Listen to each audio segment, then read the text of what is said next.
Hello les passionnés, j'espère que vous allez bien. Je suis ravi de vous retrouver sur la page Moki Tennis. Deuxième live de l'année 2026 et très grand live. Voilà, j'ai le plaisir de recevoir Alexandre Müller, 52e mondial, ancien 38e mondial. Voilà, qui a déjà un titre ATP à son actif à Hong Kong, une finale à Marrakech. Voilà, il nous revient de l'Open d'Australie où il a fait un très très gros match contre Alexander Zverev. Donc on va revenir évidemment sur son actualité très récente, voilà, avec la tournée australienne. Et puis on va revenir sur son histoire, etc. On va peut-être parler un petit peu de la maladie de Crohn, voilà, comment il arrive à gérer la maladie en tant que professionnel. Et on va revenir un petit peu sur toute sa vie, voilà, pendant à peu près une heure, voilà. Donc je vais le faire monter, je vais l'inviter. Et on démarre. Et bonjour à tous ceux qui nous rejoignent. N'hésitez pas à poser des questions au fur et à mesure de ce live et j'essaierai de les poser au fur et à mesure à Alexandre durant cet échange. Voilà. Salut. Tu m'entends bien? Ouais, moi je t'entends et toi? Très bien, parfaitement. Est-ce que tu me vois bien ou pas? J'ai l'impression que ma tête est coupée. Ça va? Je suis à la limite du menton. Ah, ça filme de vraiment près. Ok. Ouais, ça arrive, ça zoome un peu. C'est pour ça que j'ai l'habitude, moi je recule un peu parce que sinon ça fait très zoomé. Mais bon. Ah, si je suis bras tendu pendant une heure, je vais cramper donc. Tu vas cramper, ouais, moi j'ai le petit trépied, j'avoue. J'ai déjà fait une fois 1 heure et demie sans trépied, ça fait des crampes. T'es, t'es Bon, professionnel. écoute, merci Alexandre de t'être rendu disponible, c'est vraiment très sympathique. Pas de souci. Voilà. Bah, tout d'abord, comment vas-tu? Tu nous reviens de l'Australie. Alors, je sais pas si tu es en France ou à Dubaï d'ailleurs.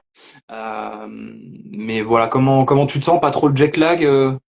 Un petit peu, mais c'est un jet lag agréable dans ce sens. À 20h30, souvent, je suis éclaté, je dors et je me réveille à 5h sans réveil. Mais ça commence petit à petit à se remettre en place. Ça va. Bon, ça marche. Bon, est-ce que tu connaissais un petit peu ma page ou pas? Pas sûr, J'avais hein. déjà vu, je pense, des vidéos passées. Ouais.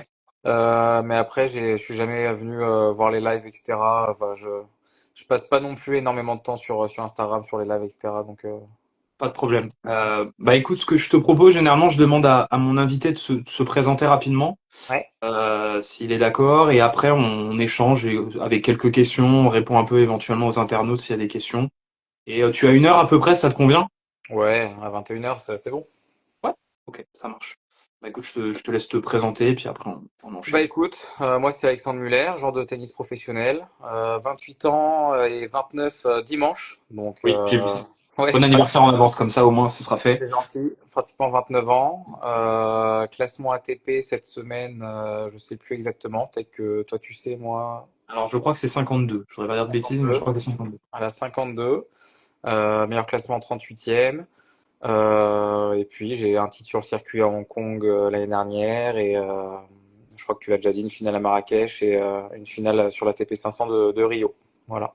De Rio, oui, tout à Ouais. fait. C'est pas notifié, mais quand même. Quand même, c'est beau. Très bien. Bah écoute, merci pour cette petite présentation. Écoute, je voulais qu'on revienne un petit peu sur ton histoire. Je sais que tu as commencé dans un petit club de tennis à côté de Poissy, ou à Poissy même. Non, je Euh, commençais sur le cours de la maison dans le sud. Je suis né à dans le Poissy. sud. Je suis né à Poissy et ma mère a été mutée pour son travail quand j'avais 5 ans à Aix-en-Provence. Et du coup, j'ai commencé le tennis sur le cours. On avait un cours à la maison. Je commençais vers 7 ans et demi, 8 ans avec mon père. D'accord. Toi, Mais t'as lui, commencé. lui n'est pas joueur de tennis, hein. Juste vu qu'on avait un terrain de tennis, on allait taper la balle. Ok. Et comment t'as basculé après en club? Il y avait un petit club à Aix ou c'est en remontant après? Comment ça s'est passé? Dans mon village d'abord, un tout petit village, même pas Mérargues, pas besoin que je dise le nom, personne va connaître. Et je faisais foot et tennis en même temps. Et à l'âge de 9-10 ans, il y a la Ligue de Provence de tennis qui voulait que je m'entraîne avec eux le mercredi et ça tombait pendant les entraînements de foot. Donc sans spécialement réfléchir, j'ai arrêté le foot et voilà, c'est là où j'ai fait que du tennis à partir de 9-10 ans. Ok. Au final, on a l'habitude de voir que souvent les détections de joueurs ou de joueuses, c'est plutôt vers 7-8. Tu as été détecté quand même assez tard, mais assez rapidement au final, après un début. J'ai commencé tard, mais j'ai vite progressé en fait quand j'étais jeune. Donc au final, j'ai assez vite rattrapé, on va dire, les joueurs de la région. Donc c'est pour ça que j'ai pu atteindre la Ligue de Provence. Puis après, j'ai encore continué de progresser et j'ai intégré Boulouris, le Krebs à Boulouris à l'âge de 12 ans. Donc, ouais, j'ai progressé assez vite sur les premières années. Bon souvenir d'Alex à Meyrargues entre les parties de foot et quelques balles de tennis. Bravo pour ton parcours. À point CM. Peut-être que tu connais, je suppose. En tout cas, c'est un Là, 13. là, son pseudo ne m'avance pas sur qui c'est. Bah, il connaît Meyrargues. Donc, tu vois, il y a au moins quelqu'un qui connaît ce village, tu vois. S'il connaît Mérargues, c'est que on se connaît parce que à Mérargues, c'est pas non plus immense. Immense. D'accord. Et du coup, tu disais que t'as hésité, entre guillemets, enfin, hésité. T'as fait foot et tennis. Et qu'est-ce qui te plaît vraiment dans le tennis? Qu'est-ce qui t'a plu rapidement? Parce que c'était sport individuel versus sport collectif, entre Ouais, je te guillemets. cache pas que je suis plus foot de base. Ouais. Je préférais le foot. Après, ce qui m'a plu, bah, c'est que même si j'étais bon au foot, bah, c'est un peu cette compétition un peu en one-to-one. C'est vrai que quand tu fais du foot, ben, c'est l'équipe qui gagne. On met en avant l'équipe et pas spécialement ben, Les individualités, nous-mêmes. ouais. Mm. Alors que dans un sport individuel, bah, quand on gagne, c'est vraiment toi qui gagne. Donc je pense que c'est ça qui m'a plu. Et puis après, bah, forcément, quand on est bon dans un domaine, on apprécie la chose. Donc voilà, ça s'est fait un peu comme ça. Mais de temps en temps, quand j'ai eu des moments un peu plus compliqués, un peu plus tard, vers 15 ans, 16 ans, qu'il y avait des blessures, le moment où Mm. ma maladie de Crohn est apparue, etc. Mais c'est vrai que le foot, je me suis dit, ah là là, j'aurais peut-être dû réfléchir un peu plus avant d'arrêter le foot pour le tennis. Parce que alors on avance un peu plus vite, mais ça aurait été plus facile à gérer en tant que footeux que tennisman? Bah, je pense que au tennis, il y a quand même des moments où, bah, quand on va en Australie, on fait des matchs de 4 heures sous la chaleur. Au foot, ça C'est dur. n'arriverait pas. Mm. On peut un peu plus se gérer si jamais ça va pas. Au foot, si je me sens pas bien pendant 10 minutes, peut-être que je peux réussir un peu à m'écarter, à faire des passes, on va dire, assez simples le temps que ça aille mieux. Alors qu'au tennis, bah, si pendant 10 minutes je suis plus présent sur le terrain, bah, il y a déjà un set qui est quasiment parti, quoi. Donc je Mm. pense que le tennis pour ça, c'est quand même plus dur, ouais. Ouais. Et alors, bon, je vais pas raconter ma vie, mais j'ai un frère qui a quelques difficultés au niveau de ça et peut-être la maladie de Crohn d'ailleurs. Ça impose, je crois, une alimentation plus stricte ou des choses que tu ne peux pas manger. Tu me dis si j'ai une bêtise, hein. Moi, Euh, le professeur m'a dit que la nourriture n'était pas spécialement liée. d'accord. Après, forcément, étant sportif de haut niveau, j'essaye de faire un maximum attention. Mais c'est vrai que c'est un domaine où, pour moi, me priver de ce que j'aime niveau nourriture, de temps en temps, si j'ai envie de me faire un burger, je me fais un burger, quoi. J'ai beaucoup de mal quand même à me priver. Euh, mais moi, ce que je ressens, c'est que pour chaque personne étant atteint de la maladie de Crohn, tout le monde est différent, quoi, en fait. Mm. Moi, j'ai déjà parlé avec des malades comme moi où ils vont me dire, moi, écoute, Alex, quand je mange, je te dis une connerie, des fruits de mer, je suis malade, un truc de fou, alors que moi, bon, bah, quand je mange des fruits de mer, j'ai complètement rien, quoi. Donc c'est un peu différent pour tout le monde. Ah, c'est très différencié.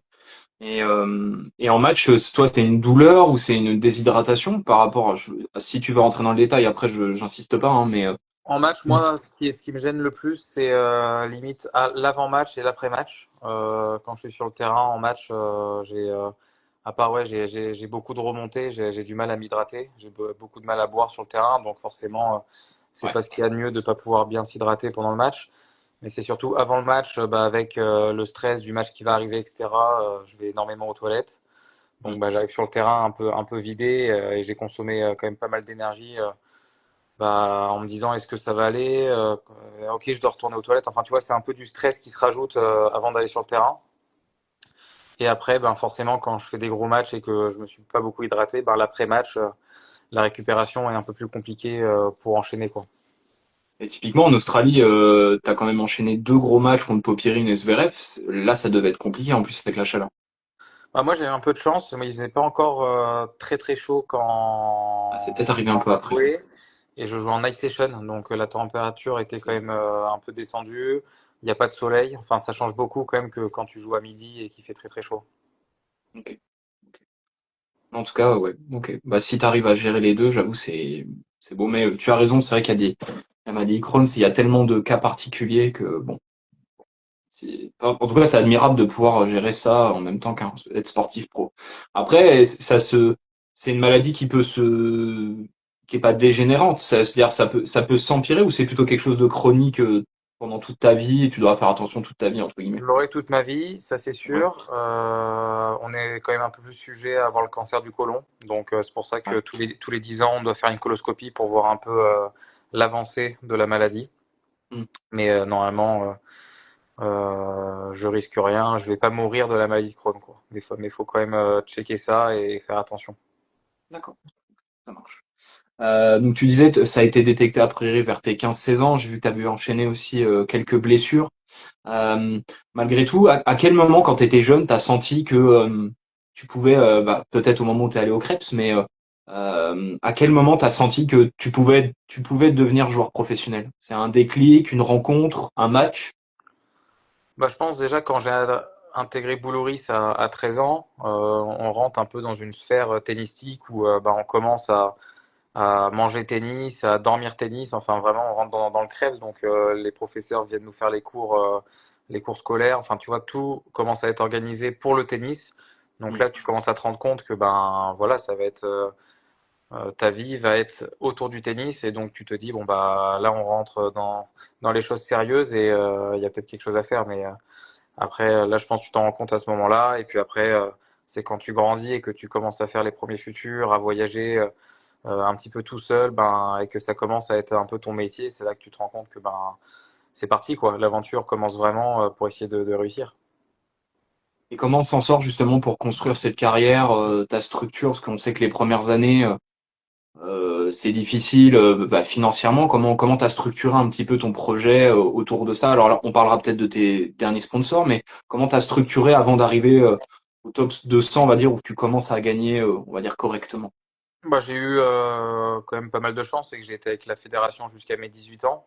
Donc Ouais. déjà, ça coûte vraiment moins cher pour les parents, hein. Même si on Mm. paye quelque chose au trimestre, ça reste très très minime par rapport à ce qu'on doit payer dans le privé si j'étais en académie ou quoi. Donc voilà, j'avais cette chance-là. Et après, bah, du coup, à 18 ans, quand ça s'est fini, même si après je suis revenu au CNE pendant un an ou un an et demi, bah après c'est les futurs qui commençaient. Donc en fait, tu fais des semaines de temps en temps en négatif, de temps en temps à zéro. Voilà, les parents qui aident un petit peu et puis on se bagarre, hein. De toute façon, là, les futurs, c'est vraiment la bagarre. Bagarre, ouais. Faut faire avec, essayer que cette période dure le moins longtemps possible. Ce qui est pas simple parce que le niveau à mon époque était déjà élevé, mais encore maintenant, 10 ans après, est bien plus élevé qu'à l'époque, je trouve. Mm.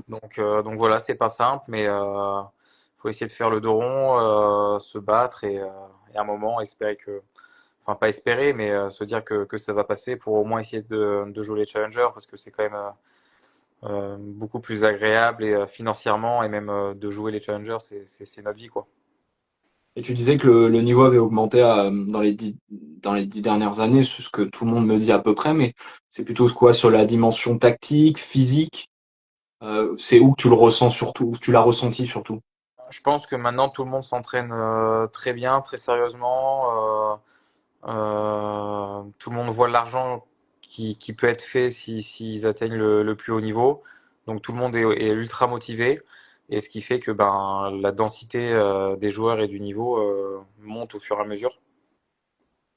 Ok. Et ça fait que tu es toujours avec l'entraîneur Xavier Pujol. Alors j'ai Oui, essayé de regarder. Voilà, ça fait quand même depuis quelques années que tu es avec lui. Je crois. Depuis le début d'ailleurs, non, sur moi le j'avais circuit fait pro? un an avec lui, après j'ai fait un an et demi avec Jean-Christophe Forel, Ouais, ça fait. et qui est parti avec Coco Gauff, et du coup je suis reparti avec Xavier. Xavier. Et justement, comment on construit cette relation? Ça fait quand même pas mal d'années que vous êtes ensemble. Comment on arrive à trouver cet équilibre et de se supporter entre guillemets, parce que ça peut être une relation particulière, à se Ouais, C'est pas, supporter. c'est pas simple tous les jours. Ouais. Bah, on le voit sur le circuit, hein, il y a quand même beaucoup de changements, surtout chez les filles. On en a parlé un petit peu avec Xavier la dernière fois. Là, on trouvait que chez les filles, ça changeait beaucoup d'entraîneurs par Je rapport aux confirme. mecs. Ça change beaucoup. Ouais. Mais non, c'est pas simple. Faut essayer de temps en temps mettre un peu de l'eau dans son vin. De temps en temps, une petite semaine de coupure, ça nous fait du bien à tous les deux. Mm. Mais, euh, mais voilà, hein, c'est sûr que c'est pas simple tous les jours, mais faut faire avec. Et puis Xavier, c'est un très bon entraîneur. C'est très rare maintenant de trouver un entraîneur compétent qui peut voyager plus 25 semaines par an, ça devient très rare, quoi. Donc, je sais la chance que j'ai d'avoir quelqu'un de compétent qui peut voyager avec moi. Je veux pas dire de bêtises, mais Xavier, il a connu le très haut niveau. Il a été numéroté. Je veux pas dire de bêtises. 270e. À 210e, c'est ça. Ouais. Donc voilà. Oui, donc du coup, en plus, il a ce recul. Mais question un peu ouverte, c'est est-ce qu'on peut être réellement ami avec son coach? Je pense qu'on peut être amis. Moi, c'est pas le cas. On est dans une relation professionnelle, mais je pense qu'on peut être ami avec son entraîneur. Ouais. D'accord.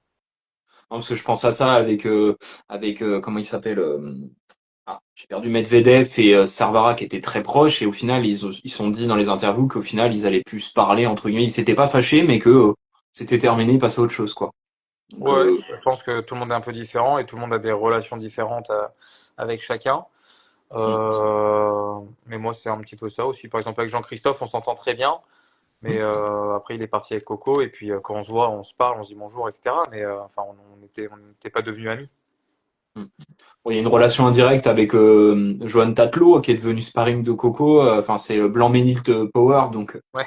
ça, c'est assez marrant. J'ai vu qu'il y avait le CM qui était connecté tout à l'heure, voilà. Et tu disais que ouais, le niveau avait augmenté, parce que le niveau, je trouve, suivant surtout le circuit féminin, on voit une grosse différence dans les 200, mais chez les garçons, j'ai du mal quand je regarde les challengers à avoir une grosse différence entre 500 et on va dire 150. C'est quoi qui fait la différence vraiment pour arriver à titulaire entre guillemets au tableau challenger et futur, c'est où la bascule Je selon pense toi? que c'est très dur à dire, hein. Je pense que c'est juste un peu la gestion de quelques points peut-être dans le match. Et puis la constance sur une année, quoi. Parce que en fait, sur un match, je peux très bien perdre, moi, à 500e mondial, il n'y a aucun souci. Mais c'est juste la constance sur une année complète. Peut-être que moi, je vais être un peu plus constant dans l'effort, dans l'envie de gagner, tous les jours à l'entraînement. Peut-être que je vais un peu mieux m'entraîner. Alors que lui, peut-être qu'il va avoir un peu plus de trous. Et ce qui fait que ben, sur une année, ben, temps en temps, bah, du coup, pendant 2, 3 semaines, il va pas très bien jouer, il sera moins là, moins présent. Et puis moi, au final, je vais toujours être présent là au combat. Et puis, ben, je vais faire un peu des meilleurs résultats. Et ce qu'au final, ben, sur une année, tu fais ça 2, 3 fois, ben, il peut avoir beaucoup de points de différence, quoi, au final. Et du coup, tu vas te retrouver 300e et il y en a un qui va être 100e. Hmm, ok. Ok, ok. Et je change de sujet. Bon, tu es papa depuis pas très longtemps. Alors, je sais pas depuis quand, hein. Moi, je le suis depuis 3 mois et 2 mois. demi, donc tu vois, c'est très Deux récent. mois, là, elle a eu 2 mois hier. Ah bah, tu vois, moi, elle a 3 mois mercredi prochain, tu vois. Alors, moi, je voyage moins que toi. Félicitations, en tout cas. Merci. Euh, ça change une vie. Je pense qu'on est d'accord. Tu voyages beaucoup plus que moi, mais comment on allie justement cette vie pro et vie perso? Ça doit pas être simple, surtout au tout début. Bah, on a pris la décision avec ma femme que moi, je trouvais ça important de pas ne pas voir ma fille grandir. Pour moi, c'était important. Donc voilà, elles sont venues. Ma fille avait 6 semaines, premier voyage en Australie. Ah ouais. Ouais, donc de Dubaï, 13 heures de vol, ça s'est très bien passé. Et prochain voyage, là, ça sera à Rio. Donc voilà, on essaye de limiter, on va dire, à 2 semaines, 3 semaines maximum sans se voir. Pour que voilà, parce que même de temps en temps, apparemment, elle voit elle se rend compte peut-être que je suis un peu parti et elle est un petit peu triste, donc ça fait de la peine. Ah, je veux bien, je veux bien te croire. Et justement, au niveau de la programmation, t'as un petit peu adapté, c'est-à-dire, est-ce que même, t'es quand même top 50, enfin, quasiment top 50, est-ce que tu peux faire l'impasse sur des tournois? Ou Non, vraiment, non, moi non. sur mes tournois et sur ma carrière tennistique, je change rien.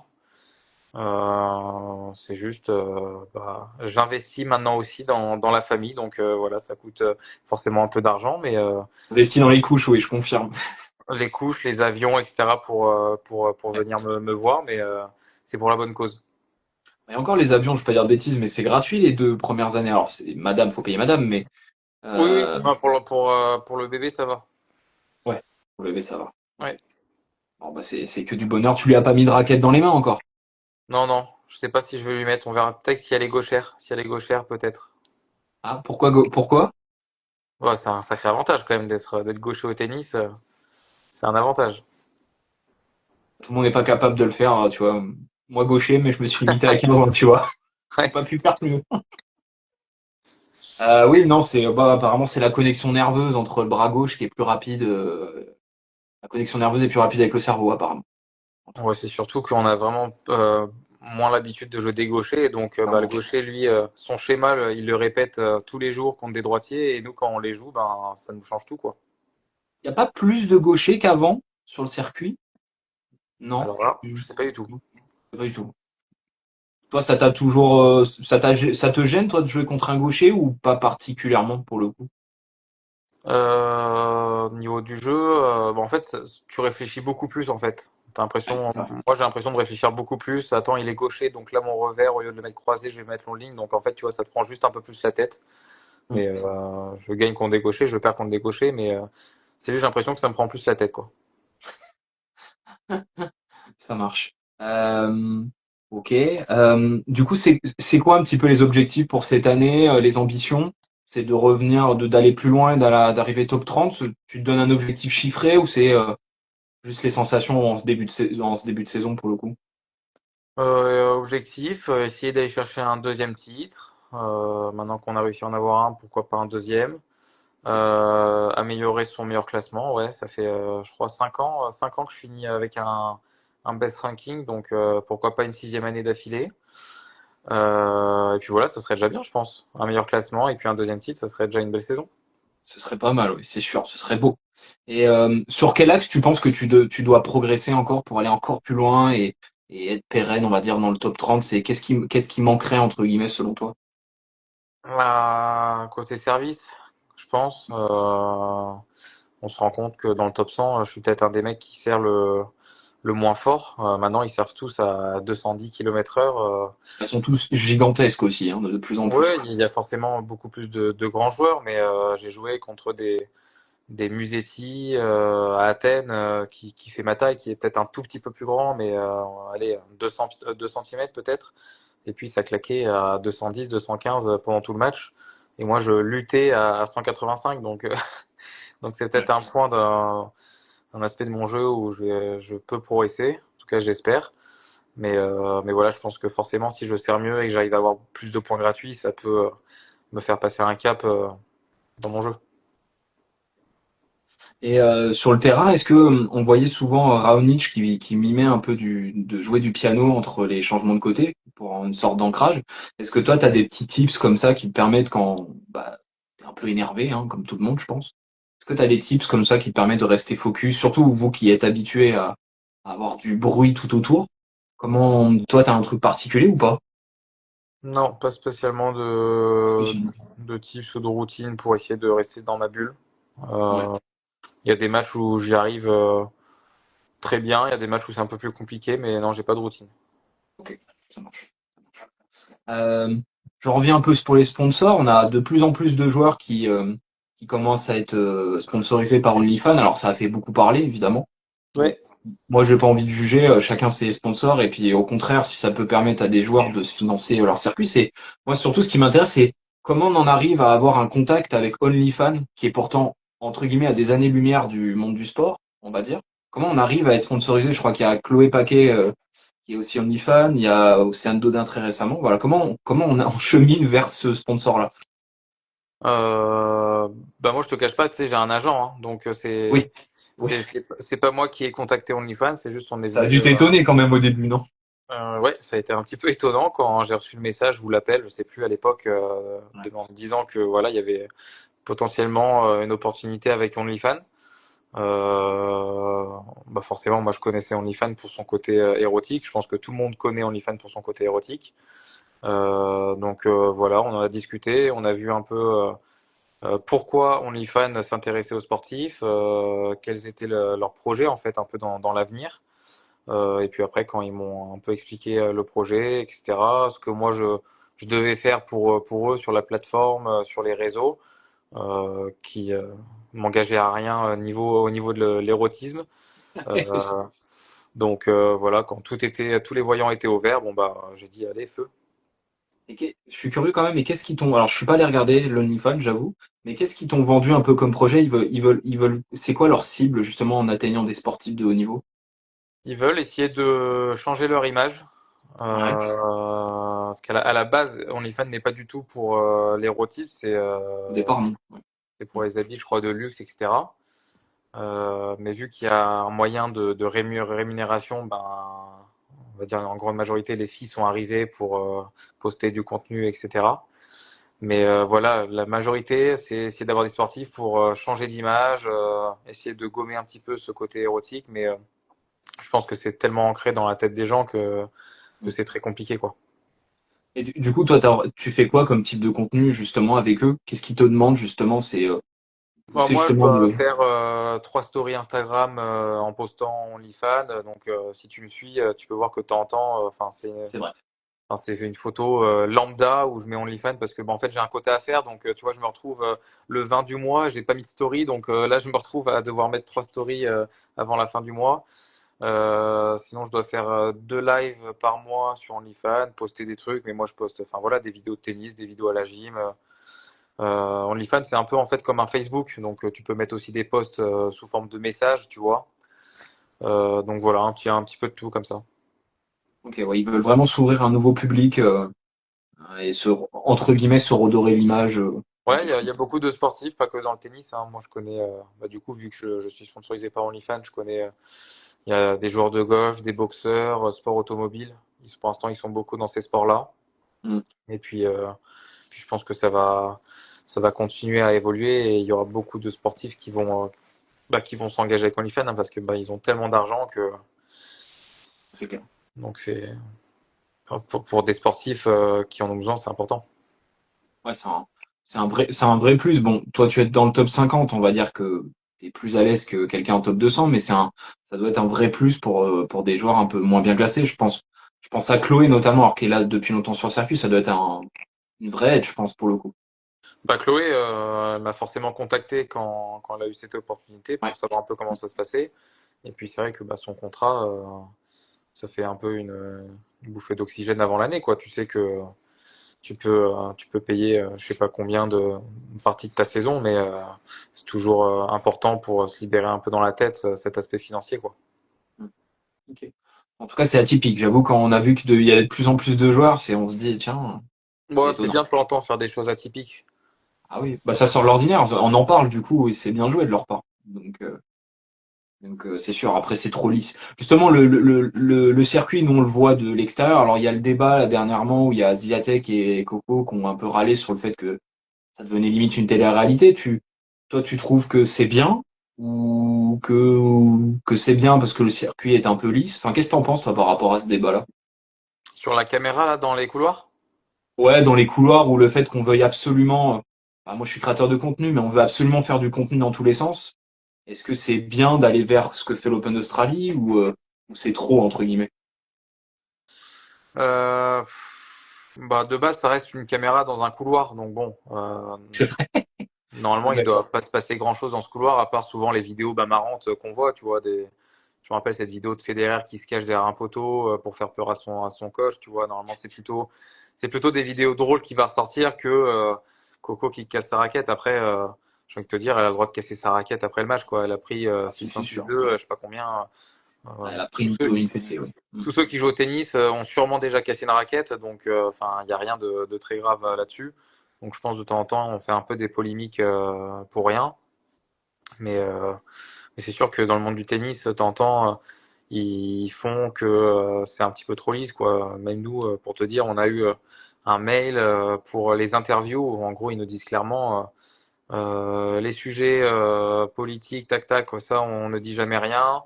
En gros, ils nous écrivent ce qu'on doit répondre à chaque interview après le match. Et du coup, en gros, c'est toujours pareil. Ah, mon adversaire a bien joué, bravo à lui. Moi, je vais repartir à l'entraînement pour être plus fort dans les prochaines semaines. Enfin, tu vois, ils essayent vraiment Ah de, ouais, mé- c'est lisse au possible. voilà, de mécaniser les interviews où on doit répéter tout le temps la même chose, etc. Et c'est là où je trouve ça dommage. Enfin, on est des êtres humains, on a le droit de s'exprimer, de dire ce qu'on ressent de temps en temps, que ça plaise ou pas. Enfin, tu vois, ça serait quand même bien qu'on puisse un peu dire ce qu'on pense de temps en temps. Et ça, c'est les organisations des tournois ou c'est les agents qui font ça? Ça, c'était un mail, je crois, de l'ATP. L'ATP qui un cours sur comment s'exprimer, les interviews, etc. Bon, carrément, quoi. Ouais. Bon, je sens que toi, tu as envie de garder ta liberté de parole, j'ai bien compris. Ouais, bah tu sais, moi, dimanche 29 ans, après j'attaque la trentaine et puis c'est fini, hein, donc bon, C'est fini, oh, ça va. il reste encore quelques années, j'espère, mais bon, de toute façon, c'est pas eux qui vont, c'est pas l'ATP ou je sais pas qui va me dire quoi dire. Enfin, de toute façon, je vais pas dire des dingueries, hein. Non, puis il y a pas de, entre guillemets, ils menacent pas de pénalité quand même. Enfin, c'est pas non plus. Non, non, mais enfin, tu sais jamais ce qu'ils peuvent faire, hein. Ils font un peu tout à leur sauce, quoi. Donc, on fait quand même attention. Ok, ok. Ah ouais, de là à vous envoyer un mail, j'avoue que je m'y attendais pas quand même. Et ils vous briefent au possible. Mais ok. Bon, d'un côté, ça m'étonne pas parce que moi, je le vois même à mon petit niveau quand je vais sur les ITF ou les WTA. C'est vrai que même moi, en tant que créateur ou média amateur, on me dit de pas poser certaines questions parce que sinon, on me coupe la crède ou voilà. Bon. Hmm. Après, c'est sûr, je vais pas poser une question à une Biélorusse sur l'Ukraine. Voilà, bon, on va pas chercher la merde non plus, mais c'est vrai que on veut tout lisser. C'est un peu dommage, je trouve. Bon. Pour ça que, à titre personnel, j'ai du mal à avoir des joueurs, je te le cache pas, dans le top 100. Parce que entre les agents et les tournois, des fois c'est compliqué parce que les joueurs aimeraient bien, certains joueurs top 100 m'ont dit qu'ils aimeraient bien s'exprimer en live parce que c'est plus libre, mais que globalement leur agent leur interdisent de venir en live parce qu'ils peuvent pas contrôler. Ouais, je vois. J'ai eu le cas avec Vicky Mboko que j'ai eu juste avant son titre à Montréal. Je l'ai eu 20 minutes en interview à côté, mais je voulais faire un live de 3 quarts d'heure. Vicky était ok, mais Je bois un petit coup, désolé. ah vas-y, je t'en prie, je t'en prie. Je regarde en même temps l'heure, ça m'en est bien. Pas de problème. Je voudrais pas que tu te déshydrates à cause de moi, quand même. Pas de souci. C'était la pause, la pause hydratation. Non, voilà, bah ouais, Mickey Mboko, voilà, j'ai failli pas le faire parce il voulait tout driver. Donc, Hmm. match. Ok. Bon, t'as eu des titres sur dur, sur finale sur terre battue. C'est quoi ta surface préférée au final? Parce que tu joues plutôt bien un peu sur toutes les surfaces. Toi, tu kiffes quoi au final comme surface vraiment? Bah, plutôt la terre, je dirais. Ouais. Je me suis entraîné sur terre toute ma jeunesse. Dans le sud, il y a quand même pas mal de terre, donc je dirais la terre. Ok. Et le tournoi rêvé, ça reste Roland, cliché, mais ou à gagner? Non, Roland, j'aimerais bien gagner des gros matchs sur des cours, tu vois. L'année dernière, j'ai vécu un bon match contre Mensik sur le 14. Il y avait une ambiance de dingue. Ah, je confirme, j'ai pas pu rentrer sur le terrain. J'ai Voilà, pas et pu. tu vois, j'ai j'ai gagné contre Fonseca au Brésil chez lui, j'ai gagné contre Ah, Zverev c'est chez fort. lui à Hambourg, j'ai gagné contre Popyrin chez lui en Australie, mais j'ai jamais gagné chez moi. Et donc j'aimerais bien gagner, tu vois, sur des gros cours où le public est vraiment pour moi. Alors que là, je gagne toujours contre tout le monde. Le 14, ça reste franchement le meilleur terrain à Roland quand même, honnêtement, en termes Des petits, d'ambiance. des petits terrains, c'était fantastique l'ambiance. En plus, semi-enterré comme ça, c'est Ouais, non, c'était souvenir de dingue. m'étonne. Surtout, je me souviens plus, c'est en 5-7, tu perds en 5-7, c'est ça? 4-7. 4-7. 4-7? C'est Ouais. 4-7 très serré, je crois, hein. C'est ça. Je sers pour mener de 7 à 1, ouais. Ah, c'était ça. Ok. Et c'est quoi le plus beau tournoi que tu pu faire en termes d'infrastructure? Parce que tu as quand même pas mal voyagé. C'est lequel qui t'a marqué le plus en termes de souvenirs? En termes de souvenirs, Eux, ça devait être quelque chose. Mais après, je suis pas sûr qu'on sorte beaucoup dans Rio, parce que c'est un peu l'insécurité, c'est je vrai sais pas. que Rio, le club est très beau, le central avec vue sur le Corcovado, c'est très beau. Après, franchement, j'ai la chance de jouer tous les tournois ATP et c'est vrai que ben ils font les tournois font quand même beaucoup d'argent et du coup ils réinvestissent beaucoup dans leurs infrastructures. Donc ça devient vraiment monstrueux sur tous les tournois quoi. Cincinnati, ils ont pratiquement tout changé. Ils ont investi des millions dans le club. Donc c'est pas très très beau, mais c'est juste que pour les joueurs, tout est fait au maximum pour notre confort. L'Open d'Australie pareil, Roland, c'est de mieux en mieux. Enfin, vraiment, tous les tournois quand même deviennent vraiment très très bons quoi.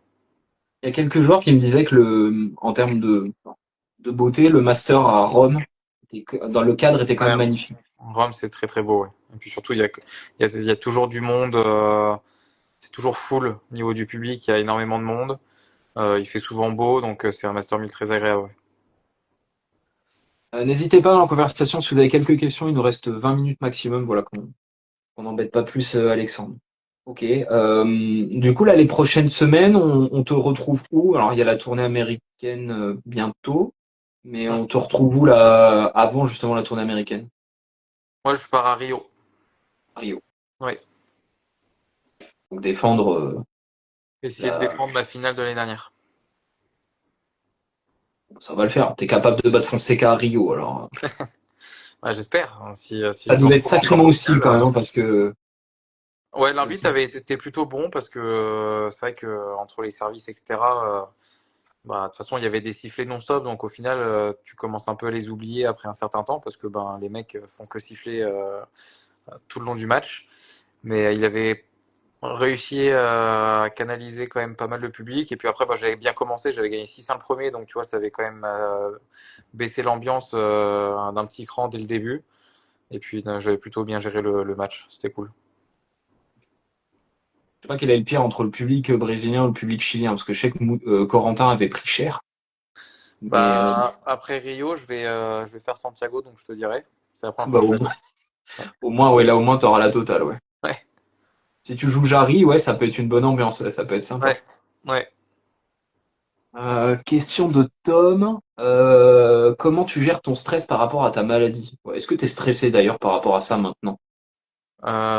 C'est limite ma maladie qui me stresse que l'inverse. Donc je suis stressé en fait de pas être bien quand je vais sur le terrain. C'est ça qui est un peu compliqué, c'est que je suis en train de faire mon échauffement et tu vois, je vois le score, il reste un jeu à jouer puis c'est à moi et puis en fait je stresse de devoir aller aux toilettes juste avant de partir sur le terrain du coup de pas avoir le temps d'y aller, tu vois.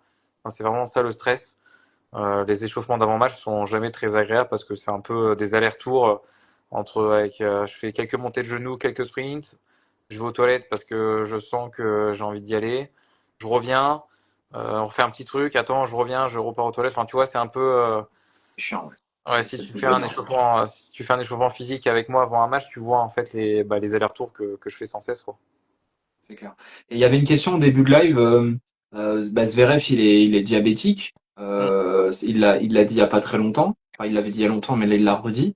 Est-ce que l'ATP, il devrait pas donner une sorte de dérogation adaptée pour que bah, toi, par exemple, tu ailles plus facilement aux toilettes parce que maintenant, il y a un timer. Alors, pas forcément respecté pour tout le monde. C'est un peu à la carte, je trouve. Mais est-ce qu'il faudrait pas qu'ils adaptent un petit peu en fonction de ces pathologies-là, entre guillemets?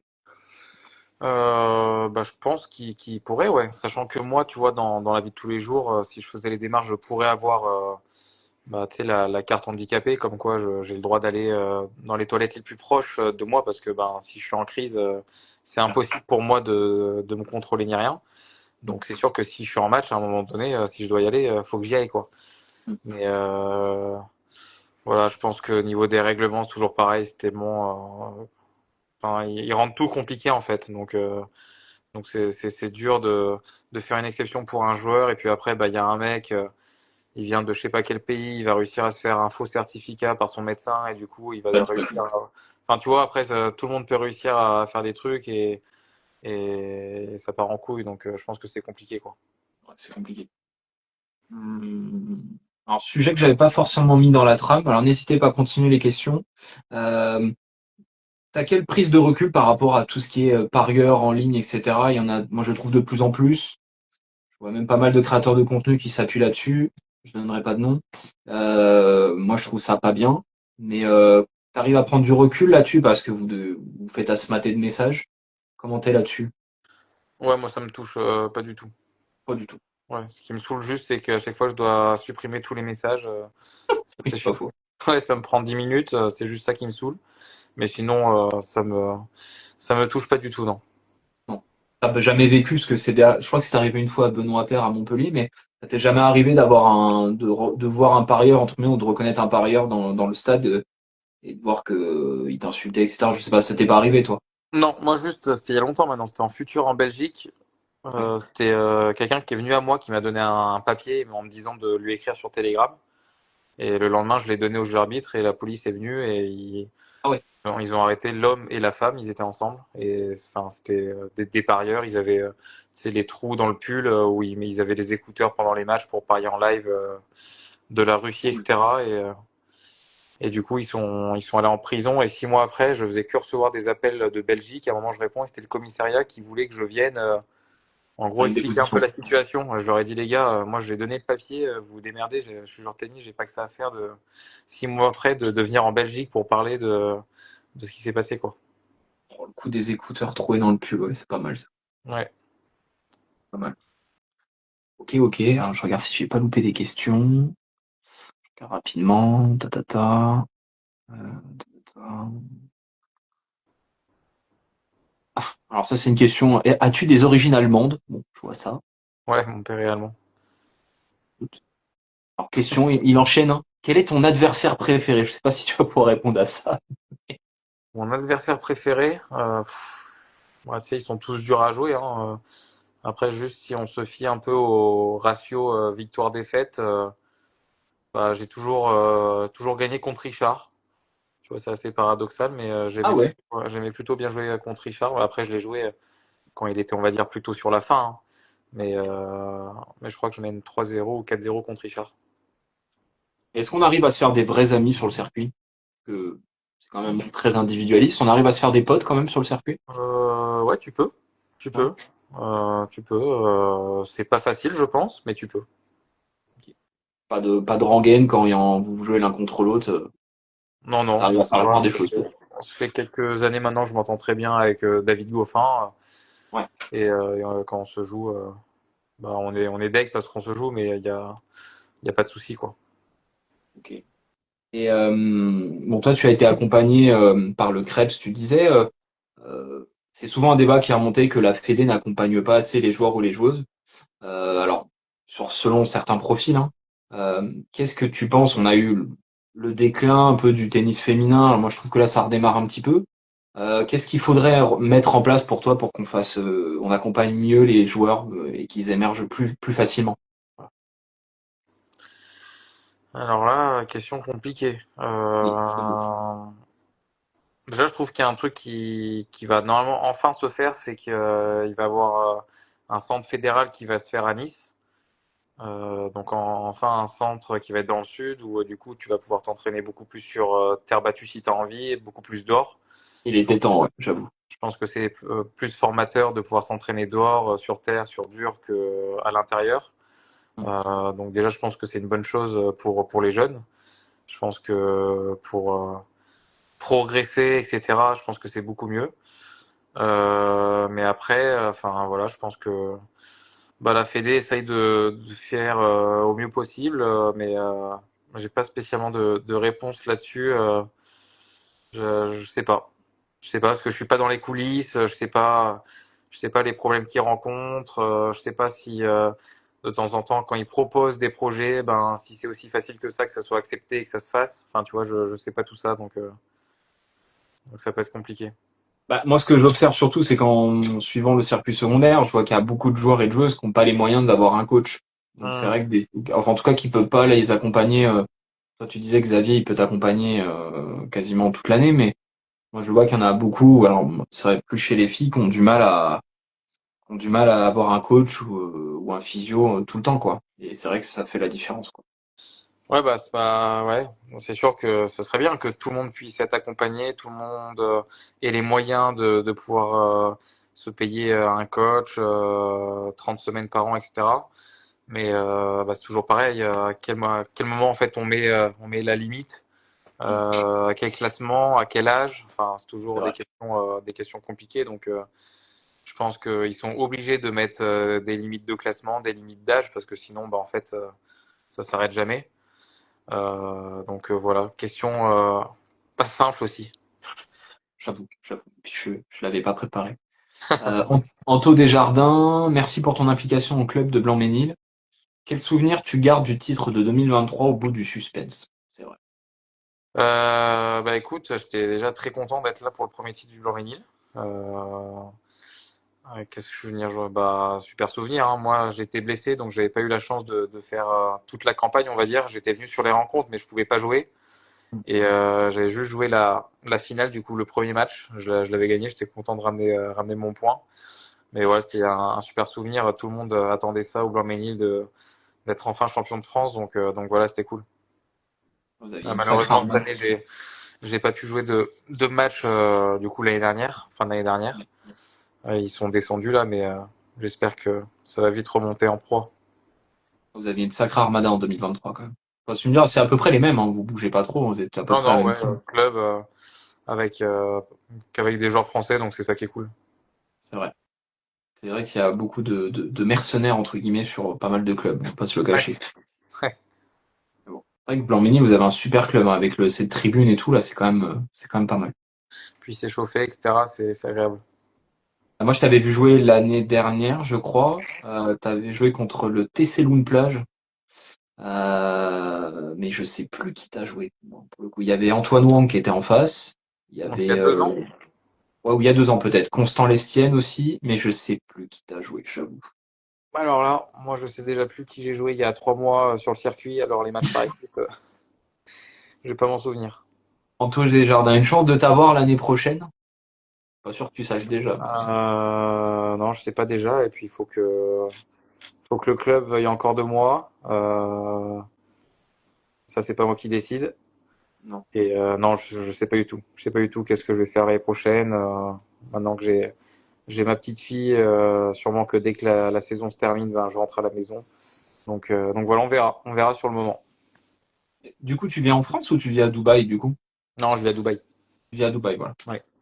Et bon, les structures, j'ai vu, les structures tennis sont bien, mais c'est pas difficile, entre guillemets, avec la vie de famille. Alors, pour ta petite fille, non, je pense pas, mais je sais pas si t'es très famille ou pas, j'en sais rien, aucun jugement là-dessus, mais ça doit pas être simple de vivre non plus à peut-être 2000 kilomètres du reste de la famille. Alors, non, pas spécialement. De toute façon, moi, avec ma vie, Tout le temps. je vois personne. Non, donc moi, ça change pas grand-chose. Mm. Et puis, ma femme habitait dans le sud et sa famille était dans le nord, donc se voyait pas plus que ça non plus. Donc au final, ça change pas grand-chose. La famille est venue, tout le monde est venu à Dubaï pour Noël. Mais sinon, au final, sur le quotidien, ça change vraiment pas grand-chose parce que t'as beau habiter à 4 heures de route, au final, 6 heures d'avion, 4 heures de route, tu remarqueras que tu te verras pas plus, quoi. Les 4 heures de route, tu vas les faire une fois dans l'année, voire deux, et puis c'est tout, quoi. C'est vrai. Vu comme ça se tient. Je suis d'accord avec toi. C'est vrai. Ouais, des fois, c'est plus simple de faire 5 heures d'avion que 5 heures cinq heures de voiture. Non, c'est pas plus simple, mais bah voilà, en tout cas, la vie est faite comme ça. Nous, on se plaît vraiment beaucoup à Dubaï, donc c'est le principal en tout cas. Ok. Et puis, mine de rien, c'est assez central pour atteindre certaines destinations pour les tournois. C'est pas si mal que Ah, ça puis au moi, final, hein. pour le tennis, moi, c'est nickel. Enfin, Ouais. la prépa foncière, c'est le temps idéal pour Ça, dans s'entraîner. l'hôtel. Il y a maintenant énormément de joueurs qui sont là-bas sur place. Ça me coupe le voyage pour aller en Australie, donc comme ça, j'ai plus qu'un vol. Et puis toute l'année pour voyager, bah, c'est vraiment la plaque tournante des avions, quoi. J'ai des vols directs pour aller partout, donc c'est cool. C'est clair. Ok. Est-ce que tu as une citation, un proverbe que tu peux te répéter, un proverbe voilà, une citation qui te motive? Euh, non, j'ai pas de citation. Juste à chaque fois, j'essaye de me dire de sortir du terrain sans regret. Ok. Sans regret parce que c'est pas ce que je préfère avoir des regrets. C'est clair. Bon, ça se tient. Et si un jour tu croises un petit garçon, par exemple, du Blanc-Ménil, qui dit, voilà, j'ai envie de devenir tennisman professionnel ou footballeur professionnel, ce sera quoi ta réponse, tes premiers conseils pour ce petit garçon? Bah, ça dépendra quel âge il a. Au début, je pense que je lui dirais de pas se mettre de la pression, tu vois, parce que c'est que le début, donc ça sert à rien. Et puis d'y aller à fond, de croire en lui, et puis vraiment tout est possible et tout est réalisable. Écoute, très bien. Bah, écoute, je te propose d'en arrêter là, si ça te convient. Ouais, Euh, ça nickel. ça fait C'est 50 nickel. minutes, ça te va? Ouais, parfait. Euh, En tout cas, merci beaucoup de ton temps. J'espère que les questions, ça allait. Merci Et, à toi. et puis, écoute, je te souhaite le meilleur pour Rio en espérant que ce soit le titre cette année. Ouais, c'est gentil. Merci beaucoup. À très bientôt. À bientôt. Bonne Ciao, soirée. ciao. Ciao. Ciao.